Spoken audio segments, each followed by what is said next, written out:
Ok, Génesis, capítulo 7, queridos. Génesis, capítulo 7.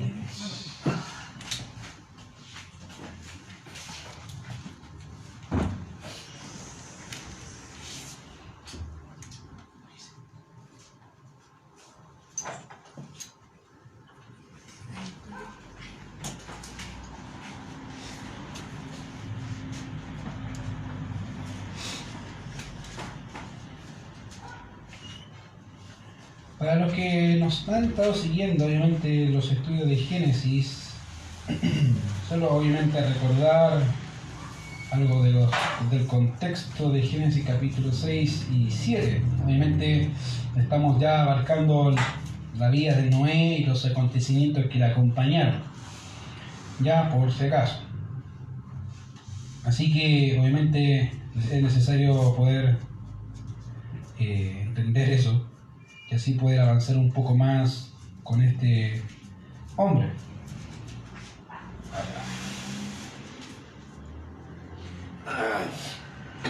Y habíamos hablado un poco de la vida y la familia de este hombre, ¿se acuerdan? Que habíamos hablado que era un hombre piadoso, y en realidad fue considerado por Dios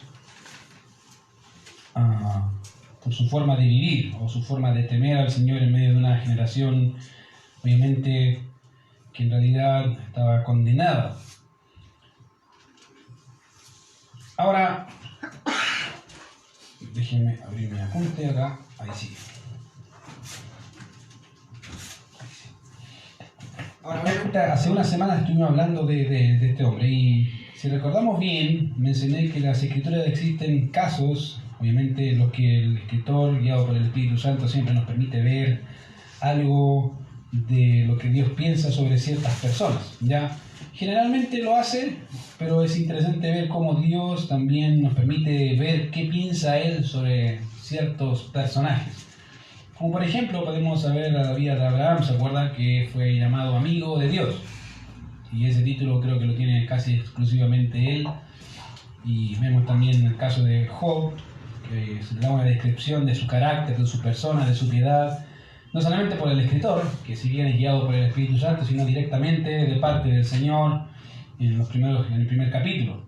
Ahora, aunque podríamos pasar rápidamente el pasaje de Génesis capítulo 7, obviamente, y creo que es conocido por los adultos. Ya, siempre todos hablamos del arca de Noé, y creo que muchos ya sabemos la historia de memoria. Y personalmente creo que el hecho de que sepamos las cosas de memoria, o el texto de memoria, o la historia de memoria, puede ayudarnos o puede dificultarnos ciertas cosas. Ayudarnos en qué, entender el contexto o la idea general. Dificultarnos en qué hay aspectos del pasaje que a veces no se habla, o dice llanamente los pasamos por alto. Entonces a veces obviamente necesitamos entender todo el consejo de Dios, y creo que ahí está la Escritura para saber todo lo que necesitamos saber para vivir de una forma piadosa. De manera que aunque la vez pasada hablamos en la forma general del diluvio, en estos textos que sería del verso 6 al 16 veremos algunos detalles más al respecto acerca de esta catástrofe universal. Ahora, la semana que hablamos de este capítulo, un hermano se me acercó y me dijo: ¿pero la catástrofe fue universal o fue local? Y buena pregunta, no lo voy a contestar en esta ocasión, pero sí la voy a contestar cuando terminemos, porque no voy a terminar hoy día el capítulo 7. ¿Por qué es importante la pregunta? Porque dentro del círculo cristiano hay una línea de hermanos y no hermanos que piensan que el diluvio fue local.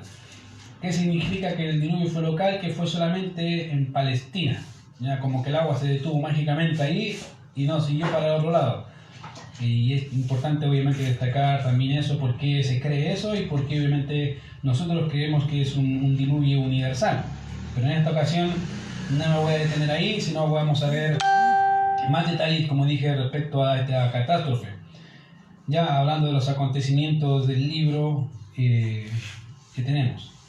Y para ello tenemos 3 encabezados que quiero mencionar. Ya, y la pregunta que quiero responder es: ¿cómo es que podemos saber los acontecimientos mencionados en este libro? ¿Cómo sabemos eso? ¿Cómo podemos conocer estos acontecimientos. Y hay tres encabezados. Una es una fecha esperada, una familia salvada y las bestias preservadas. Eso vamos a estar hablando en esta ocasión. Ahora, todo eso, o todo esto, básicamente en su conjunto nos dan testimonio vivo de la realidad de este acontecimiento. Ya, el hecho de que estemos acá como personas y seres es porque obviamente tiene que haber pasado algo y que preservó a la humanidad. Si están los animales vivos, porque algo tiene que haber pasado que preservó a la humanidad. ¿Ya? Así que somos testimonios vivos de este tipo de acontecimientos. Ahora, quiero empezar hablando sobre una fecha esperada, porque obviamente el texto nos permite ver y analizar eso. Miren lo que dice ahí el verso 6. Dice, era Noé de 600 años cuando el diluvio de las aguas vino sobre la tierra. Ahí empieza hablando, desde el momento en que Noé recibió instrucción del Señor para construir el arca, hasta el momento en que las aguas del diluvio debían caer, ya han pasado cerca de 100 años. Y fíjense que es interesante que 100 años, obviamente ya he mencionado que a Noé construyó el arca, y una cosa es construir el arca y otra es meterte adentro del arca. Y aquí vemos un testimonio vivo de que a la edad de 600 años Noé entró al arca. ¿Y se acuerdan más o menos a qué edad tuvo sus hijos? ¿No? Vamos a Génesis 6. Mira lo que dice Génesis 6. A los 500. ¿Ya? A los 500 años el Señor o Noé tuvo a sus 3 hijos. Ahora, mira lo que dice el capítulo 6, verso 9. Estas son las generaciones de Noé. Noé, varón justo, era perfecto en sus generaciones, con Dios caminó Noé, y empieza a hablar de la descendencia de Noé, ¿ya? Y obviamente dentro del pasaje van a ver, por el tema de tiempo, les invito a leerlo nuevamente, que a los 500 años Noé tuvo a sus hijos y hasta el año 600 vino el diluvio. Ahora, obviamente todo eso nos muestra que Noé se mantuvo fiel bajo la promesa de un diluvio que nunca había visto y bajo la amenaza de una generación que seguramente se burlaba de él. Entonces es interesante notar que obviamente todo lo que Noé hizo hasta este punto nos habla de una fe intachable y una fe que no perece, que es inamovible, ¿ya? Y es interesante notar porque la vida de Noé obviamente nos permite entender características particulares, ¿ya?, de este hombre, que ya las mencioné. Ahora, fíjense que el texto dice que a los 600 años de la vida de Noé vino el diluvio, y nuestro texto se nos especifica básicamente esa fecha, ¿ya? Ahora, cabe mencionar que en los versos anteriores del capítulo 7 no aparece la palabra diluvio. Si se fijan, cuando vamos al capítulo 7, del verso 1 al 5, en ninguna parte aparece el término diluvio, solamente aparece la palabra llover, que aparece en el verso 4 del capítulo 7. Ahora, por otro lado, la palabra diluvio proviene de una palabra que significa fluir, ¿ya? Y en su forma causativa significa traer, esa es la idea. En otras palabras, esto puede ser traducido como cuando el diluvio de las aguas fue sobre la tierra. Y nos permite entender, obviamente eso implica que el pasaje no quiere comunicar que esto fue un evento mitológico del pueblo israelita o un modismo hebreo como muchos sugieren. Al contrario, eso nos permite ver que el evento fue un evento real, en un momento real, bajo un contexto real, en una generación. Entonces, para aquellos que quieren atacar o que atacan esto, que dicen que en realidad es mitología, hay serios problemas, ya hablando del texto. Ahora bien, aunque se nos presenta una fecha en la que las aguas del diluvio vinieron, existen más antecedentes acerca de la fecha. Mira, a tal punto era lo que Moisés, guiado por el Espíritu Santo, quiso dejar escrito, que en el verso 10 y el verso 11 del mismo capítulo habla de la misma fecha. Dice ahí: y sucedió que al 7º día las aguas del diluvio vinieron sobre la tierra, el año 600 de la vida de Noé, en el mes segundo, a los 17 días del mes. Ya te estoy viendo casi fecha, año, todo. ¿A qué edad? Dice, a los 600 años de la vida de Noé, en el mes segundo, a los 17 días del mes. Faltaba la fecha y la hora, ¿cierto? Faltó la hora, a las 2 de la tarde. Pero está diciendo, ahí vino el diluvio. De manera que habiendo terminado la semana de gracia, y quiero contextualizar, habíamos hablado de que Dios permitió a la humanidad tener una semana más de gracia. Por eso dice en el texto, en el verso 11, dice, en el año 600 de la vida de Noé, en el mes segundo, a los 17 días del mes. Eso es 7, esos 17, esos 7 semanas, esa semana última fue una semana de gracia, literal. Ya fue una semana de gracia dada a la humanidad para que obviamente en vista de lo que estaba aconteciendo se arrepintiera, cosa que no pasó, y obviamente pasados esos 7 días vino el diluvio. Ahora, cabe señalar que es durante esta semana de gracia en donde los animales comenzaron a entrar en el arca. Ya, generalmente uno piensa que los animales entran en el mismo día. No, los animales no entran en el mismo día. Los animales entran durante la semana. Están entrando. Todos. Y a poco. No es que van todos. Y lo vuelvo a hacer esta alusión a los cómics o dibujos que vemos en las portadas de los libros del Arca de Noé, ¿cierto? Que uno ve una fila de animales ahí entrando todos juntos, como que si todos están diciendo, apúrate que viene el diluvio. En realidad no es tan así. Lo más seguro es que haya pasado obviamente con tiempo, y ese tiempo significó una semana donde los animales entraron al arca, Noé y su familia entró al arca, ¿ya?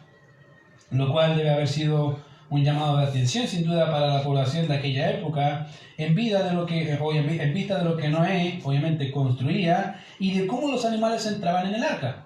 Había mencionado la vez anterior que una de las cosas que Dios permitió, si bien uno dice, pero ¿cómo entraron los animales al arca? Ya les voy a contestar eso mientras avanzamos y voy a recordar algo que ya mencioné la vez anterior. Así que quédese ahí con la pregunta y vamos a avanzar porque obviamente eso está dentro del texto. Entonces tenemos acá que sucedió a los 600 años de la vida de Noé, el mes segundo, a los 17 días. Ese últimos 7 días fueron días de gracia donde el mundo, o en este caso los animales, entraron al arca y Noé entró al arca. Ahora, de hecho, un escritor llamado Herbert C. Leipold, hablando de la fecha, dice algo muy interesante, y cito lo que él dice. Dice, ahora la fecha es establecida más exactamente como corresponde a la importancia del evento. En la memoria de los sobrevivientes fue un día inolvidable. Como se ha señalado, fue el año 600 de la vida de Noé. Los santos del Señor, a quienes el Señor esconde antes de que se rompa la tormenta, son tan importantes en su presencia que el tiempo se cuenta según sus vidas. Pero lo que respecta al año en sí, fue a los 600 días del mes segundo. ¿Pero qué quiso decir el autor? ¿El año civil ordinario o el año agrícola que empieza en el otoño cuando la tarea agrícola comienza de nuevo? ¿O tenía en mente el año eclesiástico que comenzaba en abril? O sea, la pregunta que el escritor está haciendo es, ¿qué fecha tenía? ¿O está pensando el escritor en un año civil normal? ¿O está pensando en un año agrícola? ¿O está pensando en un año eclesiástico? Buena pregunta. Y me responde. Dice así, a partir del Éxodo 12, del verso 2 y el capítulo 13, verso 4, al parecer en ese año comenzó el año eclesiástico a existir en el Éxodo. Además, la lluvia fue mencionada en el verso 12 como Geshem y tiene que ver primordialmente con las lluvias de otoño.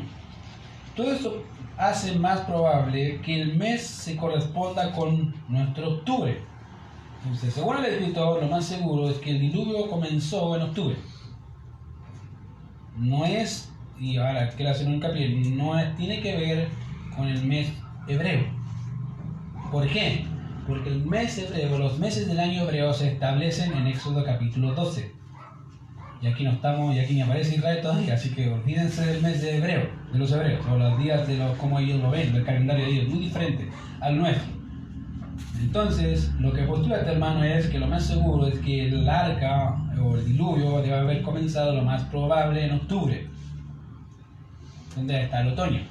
¿Ya? Eso es lo que dice él. De manera que el acontecimiento del diluvio como tal es descrito con Moisés de esta manera. Aquel día fueron rotas todas las fuentes del grande abismo y las cataratas de los cielos fueron abiertas. Entonces, Moisés describe de este acontecimiento de esta forma. Ahora, para entender eso necesitamos retroceder.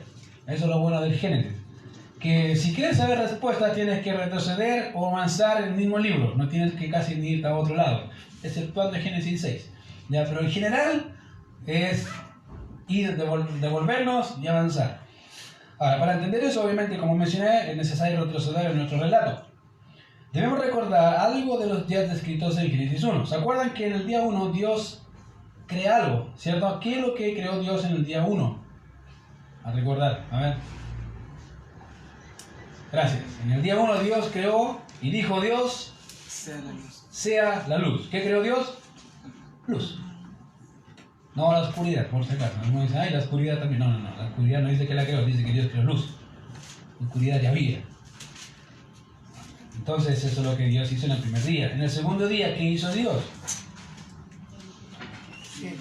La expansión. La expansión, ¿cierto? Creó la expansión sobre la expansión o el abismo. Y ahora, es interesante porque cuando vemos ese texto en Génesis 1, versos 6 y 7, dice así: luego dijo Dios, haya expansión en medio de las aguas y separe las aguas de las aguas. E hizo Dios la expansión y separó las aguas que estaban debajo de la expansión y de las aguas que estaban sobre la expansión, y fue así. Te lo explico en un lenguaje muy coloquial. ¿Qué hizo Dios? Ok, dijo, vamos a separar el agua. Vamos a poner agua arriba, agua abajo y al medio de la expansión. Eso es lo que hizo. ¿Ya? Entonces, en vista de eso, cuando entendemos eso, la expansión, o mejor dicho, la atmósfera donde nosotros respiramos y estamos aquí, donde, aunque hay mucho smog, pero se supone que era limpia en esa época, donde podemos respirar, es producido por Dios para separar las aguas que estaban abajo de las aguas que estaban arriba. En otras palabras, pareciera ser que antes del diluvio existió una concentración de inmensa nube de vapor que cubría el cielo, creando un efecto invernadero. Muchos piensan que eso hacía que la longevidad fuese mucho mayor. Era menos expuesto al sol y permitía más tiempo de vida. Muchos piensan eso. Por eso ven a la genealogía en Génesis 5, parece que fuesen casi inmortales, ¿cierto? Entonces, wow, estos 900 años. Bueno, probablemente tiene que ver con eso. Ya, de esa manera obviamente había agua arriba y había agua abajo, pero pues notemos que en el verso 11 de Génesis 7 de nuestro texto dice algo muy interesante. Dice, aquel día fueron rotas todas las fuentes del grande abismo. La pregunta es, ¿por dónde empezó el diluvio? Generalmente tu respuesta automática es esa: el diluvio empezó de arriba. Pero el problema es que el texto no dice eso. El texto dice, aquel día, cuando empezó todo, dice, fueron rotas las fuentes del grande abismo. Lo que es descrito acá como las fuentes del grande abismo también puede ser dicho como las fuentes de aguas subterráneas. Es lo primero que se precipitó y obviamente emanaron de las profundidades de la tierra agua. Todos saben que cuando uno va y construye una casa en la playa, ¿de dónde saca agua? O la compra, o hace un hoyo, va bien adentro de la tierra y hasta que encuentra manantiales, ¿cierto? Ahí saca agua y sale. Bueno, en este caso, Dios dijo, ok, empezó a temblar y algo se produjo en la tierra que empezó a emanar agua. De hecho, deben recordar que en Génesis capítulo 2 dice que salía un vapor de la tierra. ¿Se acuerdan que regaba todo el huerto? Literalmente eso es, emanaba agua de la tierra. Entonces, cuando empieza el diluvio, empieza de abajo. Empieza a salir agua, como que empieza a moverse la tierra de alguna forma y empieza a inundar de abajo, y a eso agréguese que empieza a llover de arriba.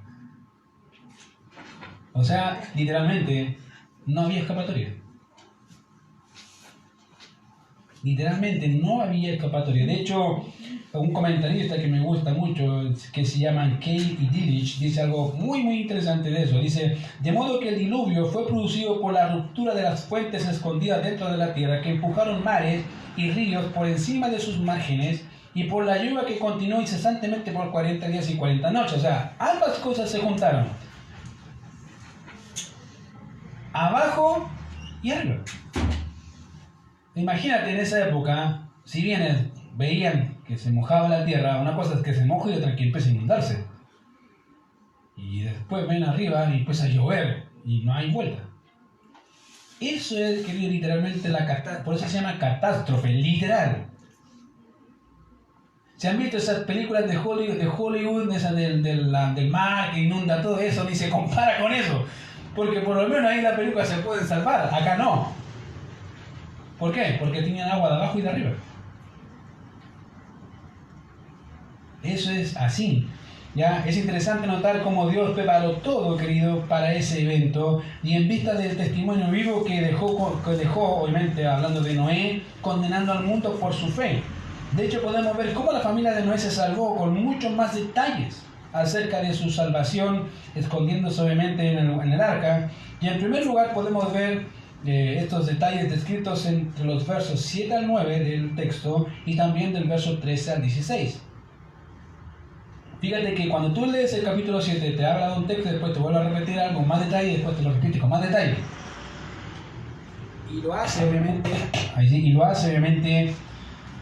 porque quiere enseñarnos ciertos patrones. Entonces, ya vimos obviamente que hay un mundo devastado, hay un mundo obviamente corrompido, y en vista de eso, obviamente, hay una fecha en que Dios dio y vino la catástrofe sobre la humanidad.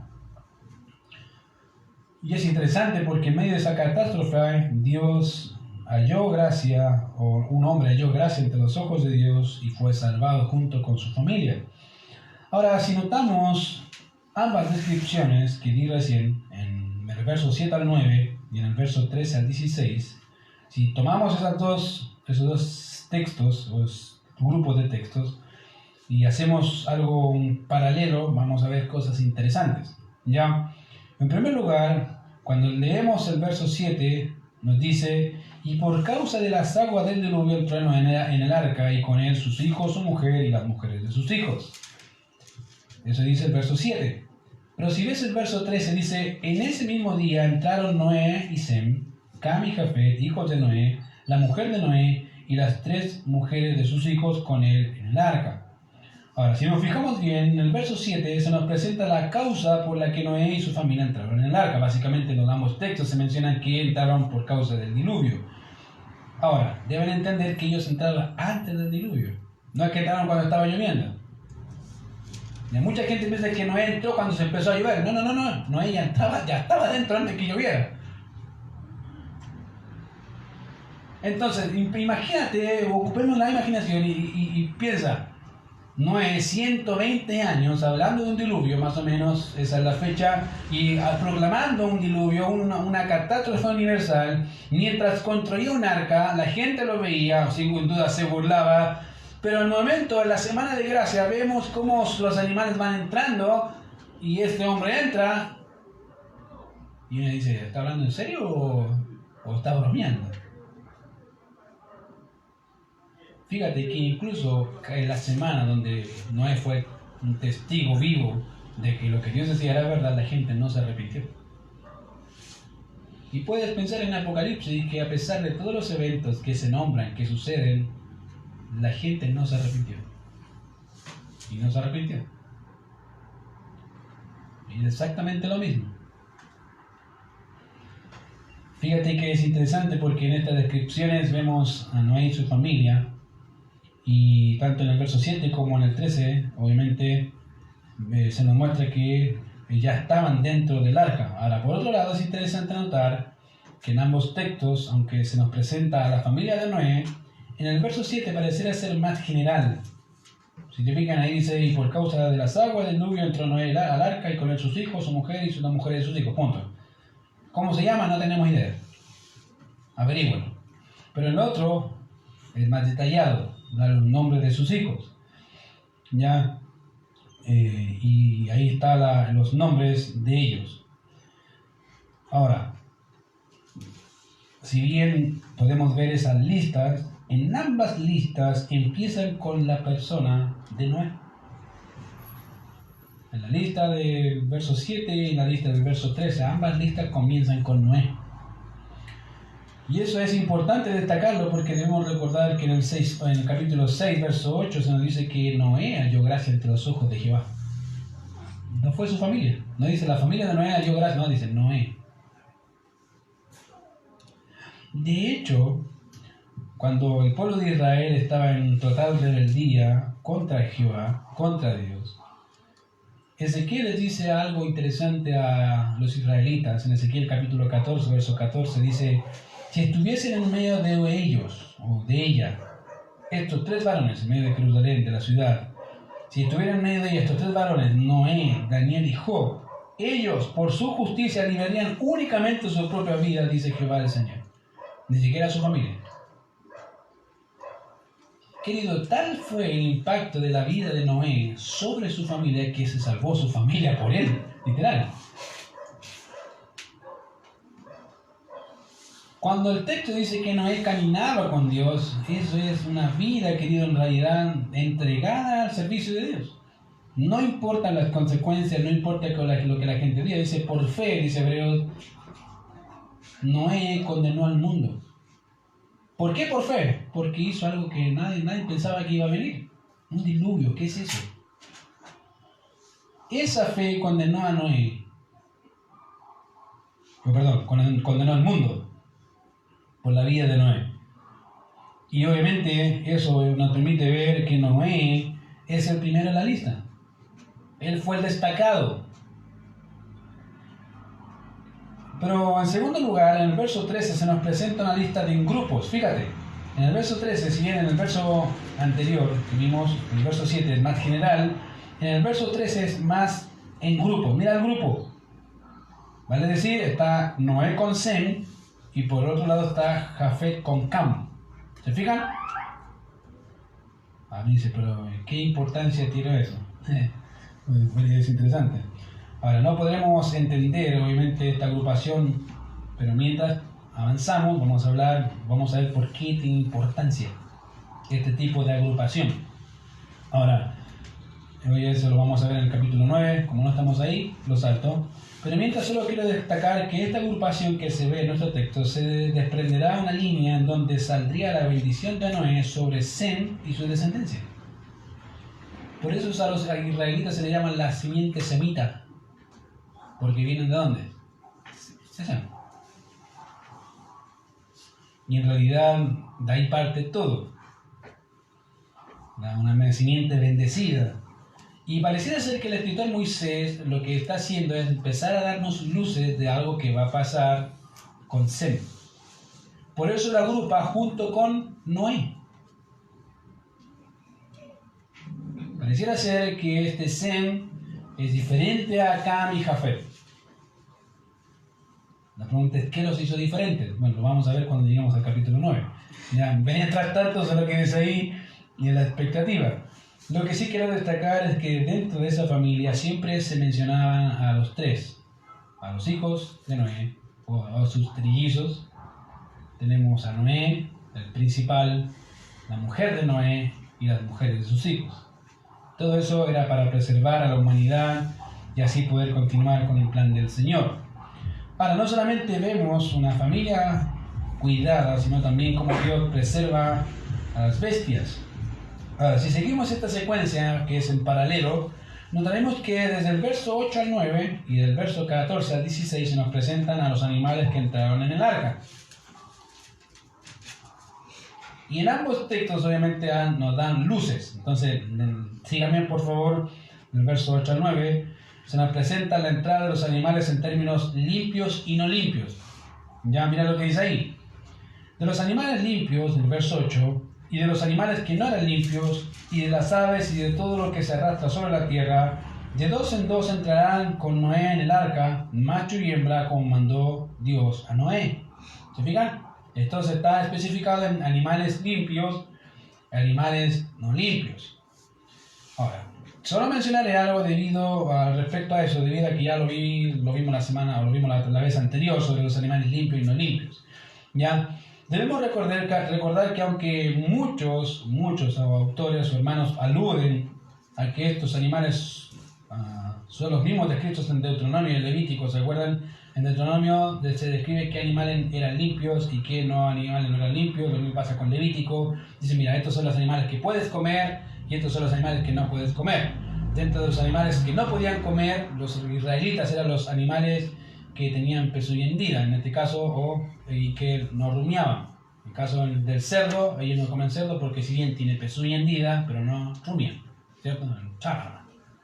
Así, entonces no pueden comer. Conejo tampoco, liebre tampoco, y empieza a decir, esto no puedes comer. Muchos piensan que esta lista de animales que no pueden comer se aplica aquí. El problema es que no se aplica porque en este contexto no estamos en un contexto de ley básicamente dada a Israel. Israel ni siquiera aparece, entonces no se aplica, como tampoco la ley de Deuteronomio, que está dentro del mismo contexto de ley, no se aplica.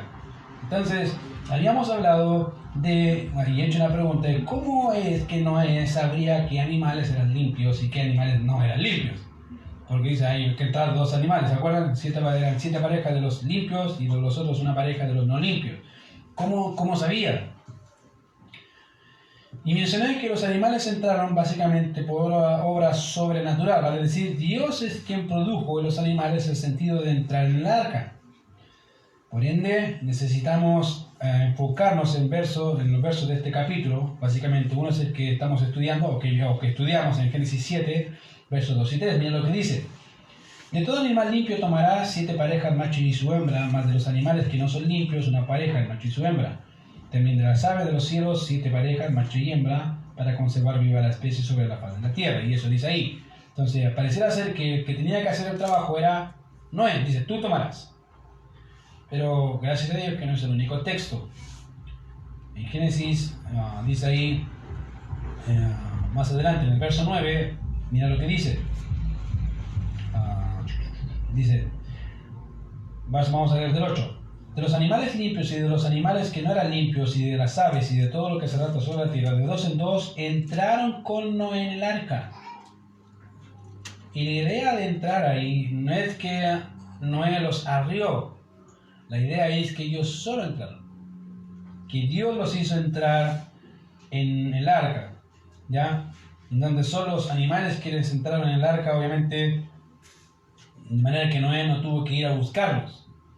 Ahora uno dice, pero ¿cómo puede suceder eso? Bueno, de la misma forma que hacen los animales cuando viene una catástrofe. No sé si tienen gatos o perros, y lo ejemplifiqué la vez anterior, que cada vez que va a haber un terremoto, ellos tienen un sentido muy, muy particular.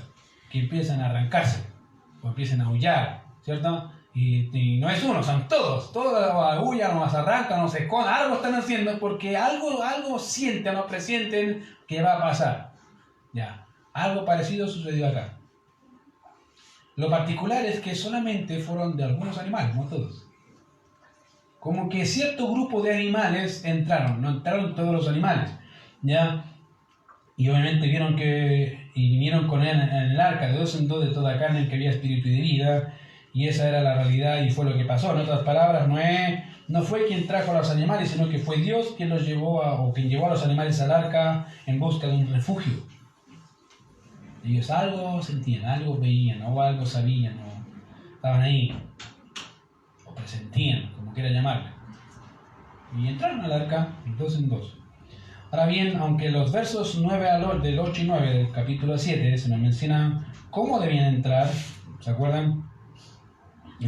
Básicamente limpios y no limpios, en los versículos 14 y 16 del mismo capítulo 7 se nos dice otro tipo de agrupación. Fíjate, y mira lo que dice el verso 14 al 16, y dice: y todos los animales silvestres según su especie, y todos los animales domesticados según su especie, y todo reptil que se arrastra sobre la tierra según su especie, y toda ave según su especie, y todo pájaro de toda especie. Vinieron pues con Noé al arca de 2 en 2 de toda carne en que había espíritu de vida, y los que vinieron, macho y hembra de toda carne vinieron, como le había mandado Dios. O sea, vuelvo a resaltar que los animales vinieron, pero ahora en otro tipo de agrupación. ¿Cuáles son? Domesticados y no domesticados. Reptiles, aves y pájaros. Y dentro de esa misma agrupación estaban los animales limpios y los animales no limpios. Ahora, uno dice, entonces, ¿cómo supo Noé? Bueno, es fácil, pues si dice que tenían que entrar 7 parejas de los animales limpios y me pongo a mirar, 1, 2, 3, acá hasta las 7 son limpios. No tengo que hacer nada más, solamente mirar. Si están entrando los animales, dice los animales limpios, no sé cuáles son, y dice, bueno, si son 7 parejas, tengo que ver cuántas parejas entran. Si son 7 parejas de una paloma, ¿cuáles son los animales limpios? La paloma, ahí tengo un grupo. Y pues a ver, no es nada del otro mundo. No necesito la ley en este caso para decir qué animales son limpios, porque el mismo texto te lo está diciendo de forma implícita. Entonces, al parecer, obviamente aquí los animales se refugiaron, buscaron un lugar y están divididos acá en 2 grupos, los limpios y no limpios, los domesticados, los no domesticados, y dentro de estarán también los reptiles, las aves y los pájaros. Ahora, si bien se ve esa declaración en los versículos 14 al 16, en estos textos los animales se dirían, como dije, en domesticados y no. El problema podría surgir si pensamos en lo que dice específicamente el texto. Mira, dice el texto, y todos animales silvestres, domesticados, reptiles y aves. Y todo. Y dice, ¿viste? Dice todos los animales. Y no falte el curioso en eso. Oh, sí, dice todo. ¿Cómo lo metió todo? Ya, vamos a ayudar un poco con eso. Esa palabra, todo, debe estar limitado. No es que todo aquí es todo. ¿Ya? Eso es una figura de dicción que se ocupa acá. ¿Y por qué? Porque fíjense que dice el verso 7, del capítulo 7, verso 1 dice que debían entrar de 2 en 2, ¿cierto? Y una pareja de los no limpios. Entonces, ese todo en realidad no son todos.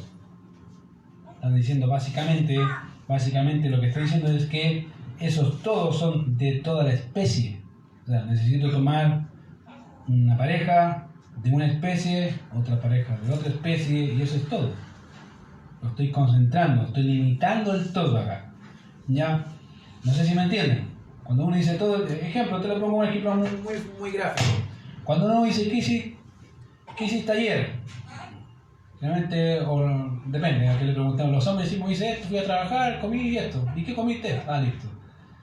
Uno entiende que no hizo eso solamente en todo el día, ¿cierto? No es que trabajó 24/7. No.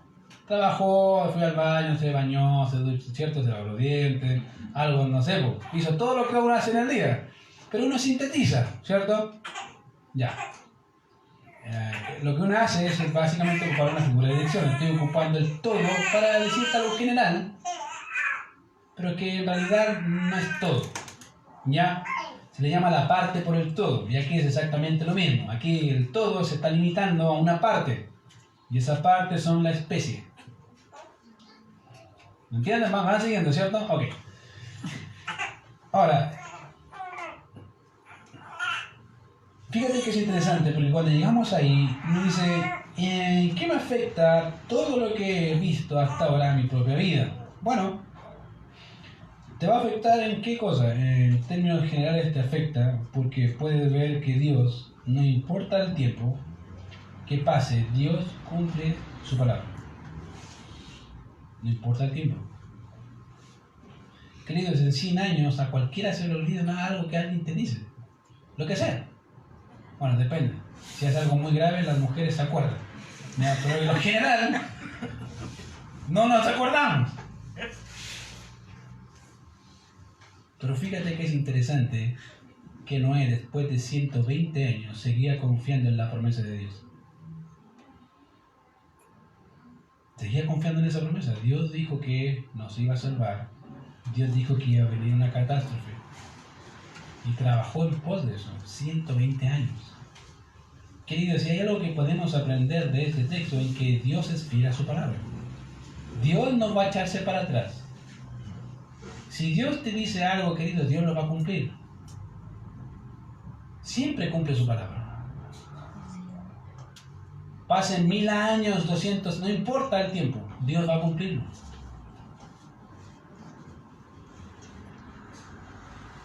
Incluso si dentro de ese plan está la muerte, Dios va a cumplir su plan. Y te lo digo, ¿por qué? Porque me hace pensar en Abraham, ¿se acuerdan? Dice que Abraham sacrificaba a su hijo por fe sabiendo que Dios podía resucitarlo. ¿Por qué? Porque sabía que Dios era fiel a sus promesas. Y si Dios es fiel a sus promesas y no miente, Él tiene el poder para también resucitarlo si es necesario matarlo. ¡Wow! Esa era la fe de Abraham, así era Abraham. Él sabía que Dios iba a cumplir su promesa con Isaac. ¿Cómo? No tengo idea. Hace un tiempo atrás hay una canción que les mencioné que habla algo de eso. Que decía, yo no necesito ver el plan, yo no necesito ver el final. Solo lo que necesito es seguirte, Señor, y hacer tu voluntad. A veces no tenemos idea, querido, de lo que Dios va a hacer. O cómo lo va a hacer, mejor dicho. No tenemos idea. Pero si Dios te dijo algo, ten fe y ten por cierto de que Dios lo va a cumplir. Dios lo va a hacer. No seas como la generación de Noé, que a pesar de todo lo que vio seguía pensando que no era real. Puedes estar en uno o en otro lado. O estás como la generación de Noé diciendo, no, es que Dios no puede hacer eso. O te pones como Noé y su familia y dices, sí, Dios lo va a hacer. No lo veo, no lo sé, no tengo idea cómo sucederá, pero Dios lo dijo y Dios lo va a hacer. Ahora, te das cuenta que en realidad el pasaje sí nos puede ayudar y motivar a decir que Dios en realidad es específico. No solamente te da detalles generales, sino te dice, mira, esto, por esto, por esto, por esto. Estas son las causas, esta es la razón, por esto se hace de esta forma. Y aquí vemos en realidad detalles tan particulares que al notarlo decimos, en realidad Dios es muy específico con su voluntad y lo que hay que hacer. Noé no podía confundirse. No tenía cómo. Y a veces al cristiano le pasa todo lo contrario. Tenemos toda la voluntad de Dios descrita en nuestras manos y nos preguntamos, Señor, ¿y es verdad? ¿Eres tú? ¿Eres tú, Señor? Me hablas tú y como que pensando que, no sé, que es el viento, que no sé. Querido, es Dios. Siempre y cuando esté conforme a su palabra, siempre es Dios. Ahora mira, es interesante porque cuando vemos todo eso, mira lo que dice al final en su texto.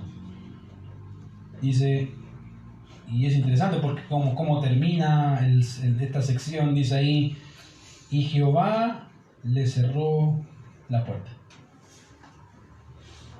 Y dice, ¿cómo hizo eso? No sé.